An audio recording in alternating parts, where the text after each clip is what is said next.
Welcome to Glow Job, the beauty podcast that's more than skin deep. We're the only podcast to make you hotter and smarter.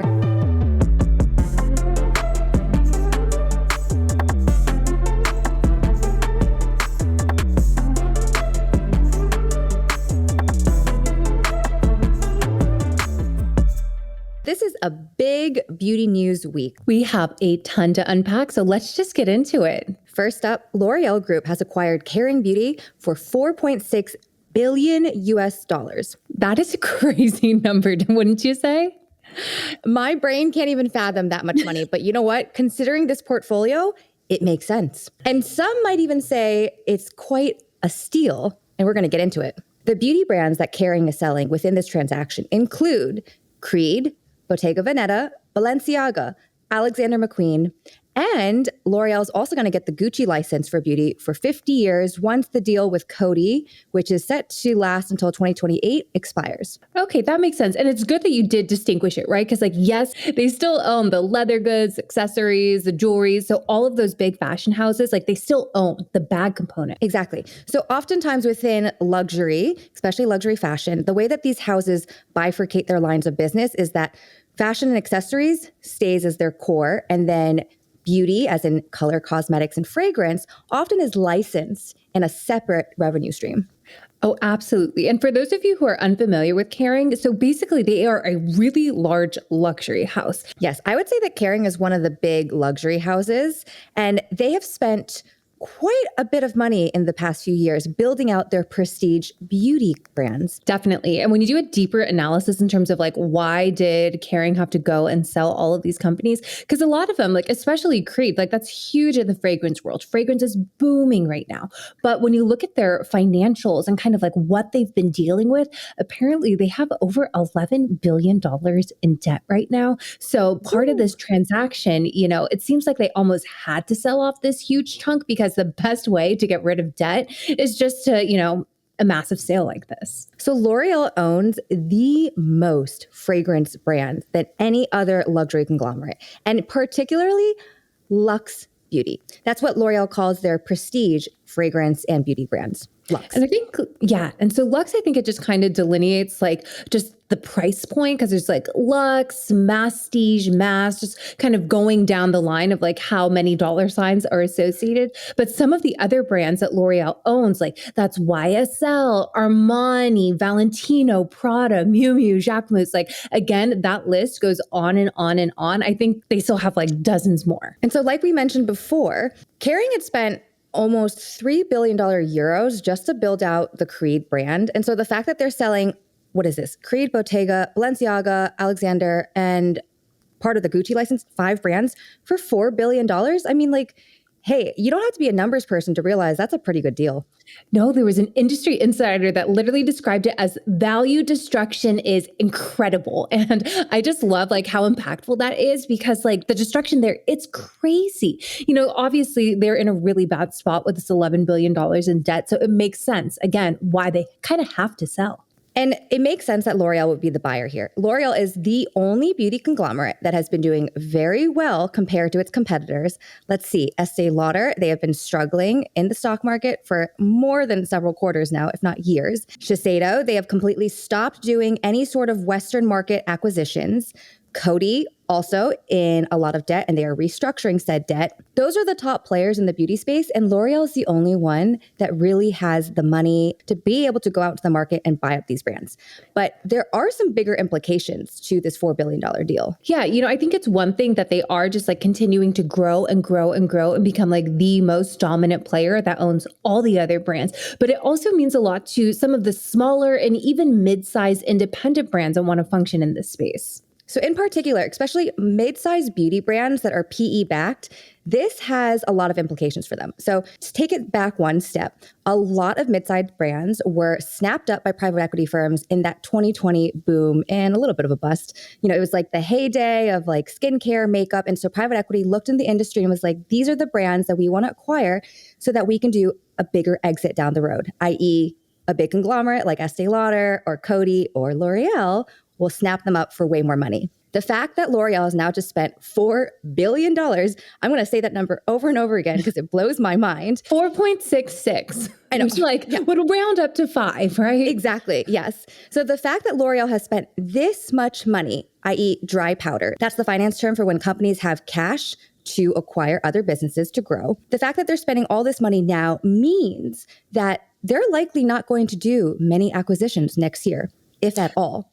They're not going to be able to, right? Like they really used up all of their resources on this one huge Kering transaction. And so, what is going to happen to all of those PE-owned mid-sized beauty brands, right? Like they're just not going to be able to get any investment because if Estee Lauder's not doing well, it's just say to Coty, we mentioned all the other big players that do have big bucks. Like who's going to spend? Who's going to buy them? Basically what we're expecting in 2026, we're probably going to see lower valuations. We are definitely not going to see any big transactions like those billion-dollar deals with these, the big conglomerates. And likely for a lot of founders who are hoping to exit and a lot of PEGPs who are hoping to exit, they aren't going to see that deal until probably 2027 or 2028. It pushes everything down, like further downstream. And they must be so stressed out because of that. Because like when you see a lot of other companies who are ready to make an exit, let's use Rhode for an example, right? Like before they sold to e.l.f., they were pulling out every single trick from the hat box that they could possibly do to kind of up their valuation as high as possible before that deal got done, right?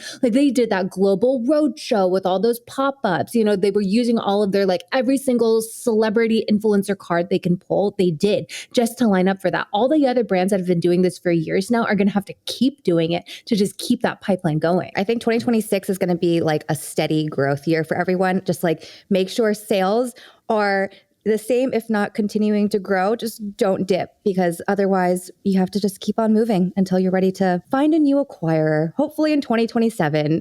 And something that we got to do, Sasa, that was so exciting was a couple weeks ago, we went to the L'Oreal headquarters in LA and we actually got to see their head of M&A talk. Yes, Ali Goldstein. She is such an impressive woman. And like now that we're thinking in retrospect, it's pretty cool that we got to meet her basically like 2 weeks before this deal? Yeah, it was so funny. She definitely didn't allude to anything, right? When she was like doing her whole live Q&A, but I don't know. I feel like that is something that everyone in the room would have been dying to know. But now we all know. Exactly.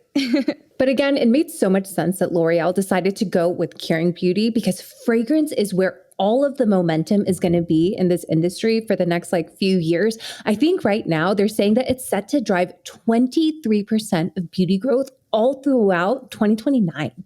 That is so wild, but it makes sense. All the indicators are there.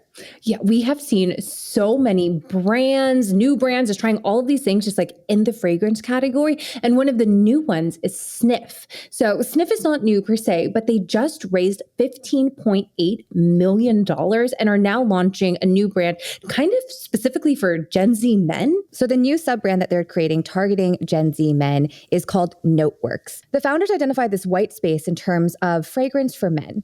They recognize that oftentimes it's usually women who are buying fragrance for, their boyfriends, their husbands, etc. But when it comes to men actually picking a perfume or a cologne, I should really say, there aren't that many recognizable brands besides some of the OG old names. That's such a good point. I mean, the only ones that come to mind are Aqua de Joe, Chanel Blue, Dior Sauvage, which are those have been around for decades. And I don't know, Axe body spray. But, when it comes to all the options that women have and all of the new brands like Fleur, Cyclar, I could go on and on and on. But it makes sense that yes, I see the white space that they're talking about. And they also want to make this a little bit fun and collectible. The founders call it the Toyification of fragrance. This to me makes a lot of sense because they were kind of describing it as the whole collector card universe that exists that men, especially younger men, are obsessed with. And I'm not talking necessarily about teenagers, but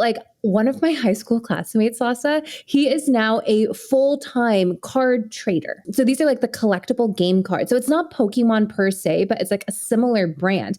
And there is this ecosystem where they are just buying and trading these cards. And he's really into it. And he's not a nerdy loser. He literally played in the NFL for almost a decade. And then now that he's retired at 30, I guess, but like now that he's retired, he's gone into like this card space. He's like an influencer in cards. It's crazy. I'll send you his profile.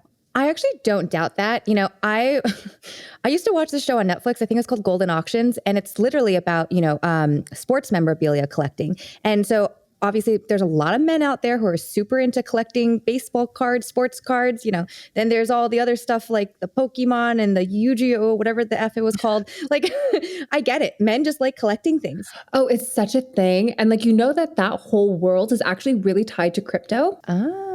Yeah. So it's like not as much crypto as it is like NFTs specifically, but like a lot of the people that are involved in like the card trading and that kind of stuff, they also were really into the NFTs. Because if you think about it, it's just like assigning crazy value to like things, like, right? Arbitrary like piece of paper. Pieces of paper, like baseball cards, whatever it is. But so I think that they're trying to kind of merge these two worlds in a way.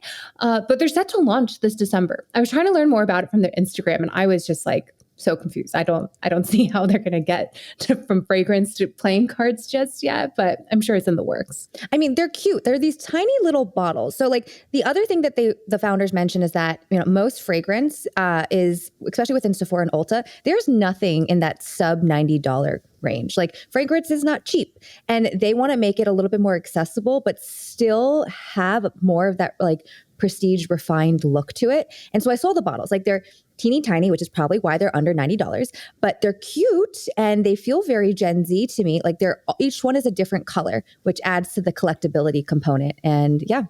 You know what they're trying to do? They're trying to make Touchland for men. That's what it is. That's exactly what it is. Oh my God. Yeah, no, this has got to be what it is. Because I don't know. Remember Touchland? They sold earlier this year for, I think it was almost $800 million. So bananas. And I love her for that. Good for her. We love that. Next up in transaction news, Unilever has just sold Kate Somerville and the West Hollywood Skin Clinic to Rare Beauty Brands. And FYI, this is not to be confused with Selena's Rare. Very different. You could have gotten me there. Anytime I hear Rare Beauty, like first thing that comes to mind, Selena. But I guess so with this transaction, the financial terms, they're not yet disclosed, but it's expected to close in late 2025. So at least by the end of this year. And so this comes after Unilever recently announced about a year ago that they are restructuring their entire prestige portfolio. So earlier this year also, they announced the closure of Ren Clean Skincare. And because of this restructure, they're getting rid of some of their brands, including Kate Somerville, and they're selling it to Rare Beauty Brands, which is actually a beauty incubator and accelerator based in Massachusetts. And when I was looking at this, a lot of these brands I had never heard of before, but it's things like Petology, Dr. Nana Nail Care, and Dash. Have you heard of those? No, I've heard of Petology before. And, what's funny is that those three brands are the only three brands in their portfolio. And I guess they are going to rebrand and restructure Kate Somerville because remember when Kate Somerville was actually really cool? And I feel like it's dead now. But you know what? I was actually looking at Allure and all of their beauty winners for this year. And Kate Somerville, I think they won 2 awards. Oh, no way. Yeah. So one was for their iconic, that acne cleansing foaming wash. And I don't remember the other one. But I was honestly kind of surprised to see that brand in the list because I hadn't heard anything from them in years. Yeah, same. I think I remembered back in the day they had the goat milk moisturizer. They had fun, interesting products, but I feel like I never hear about them anymore.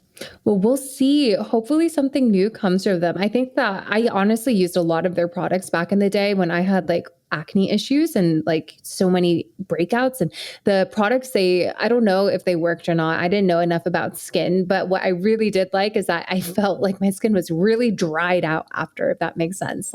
But now that I know more about skincare, maybe that wasn't the best thing. Okay, so now that we have talked about all of our smart beauty news, we got to talk about what I want to talk about now, which is the Victoria's Secret fashion show. Oh my God. Girl talk. No, but honestly, so they had their iconic fashion show yet again this year. And, I was thinking about it this year for me, it really felt like kind of the return to the classic, like angel bombshell aesthetic, because the brand has been struggling for a really long time now, just kind of like what to do and how they define sexy and how they can make sexy palatable to the masses. Because quite a while ago, I think it was back in 2019, they had stopped the show altogether. So this is just like, they're now kind of tiptoeing their way back into doing these big shows. For context, part of the reason why Victoria's Secret walked back his whole like sexy vibe, it wasn't just because of the change in taste in terms of like Aerie, which was the predominant, underwear brand, was becoming all about body positivity. But a lot of this also was tied to the Jeffrey Epstein scandal and his relationship with the former CEO of Victoria's Secret, Leslie Wexner. And they were like best buds. Wait, really? Yeah. Oh, okay.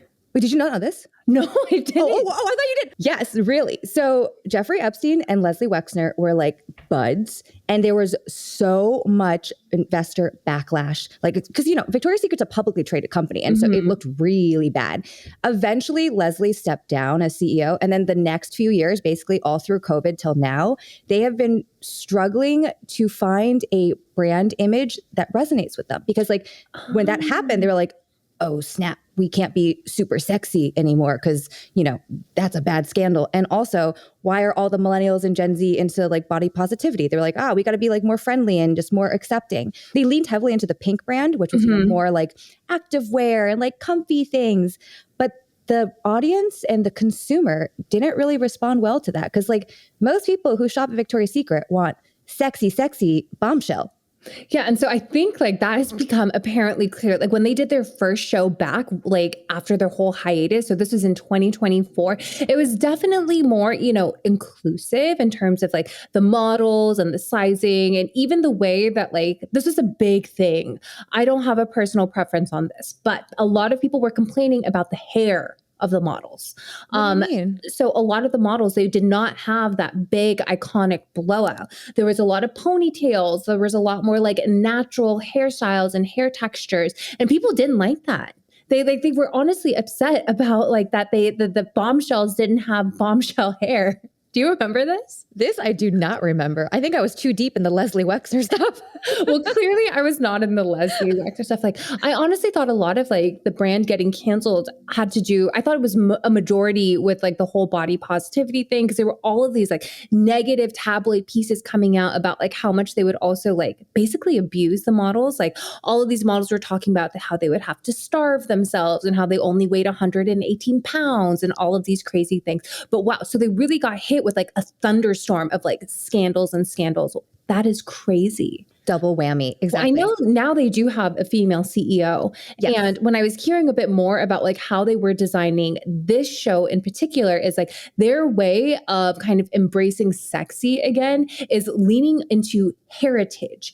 And yes, the heritage of the brand is sexy. So what they mean by this is they're using all of their iconic models from the 2000s. So they're having like a bunch of like 40-year-old women and they still look insane. I'm never going to look like them in my lifetime, but they're literally in their 40s. They're mothers. Some of them are the mothers of 4, right? And these are the women walking the runway now. So instead of finding a modern day Adriana Lima, they are bringing back Adriana Lima and all the other OG models.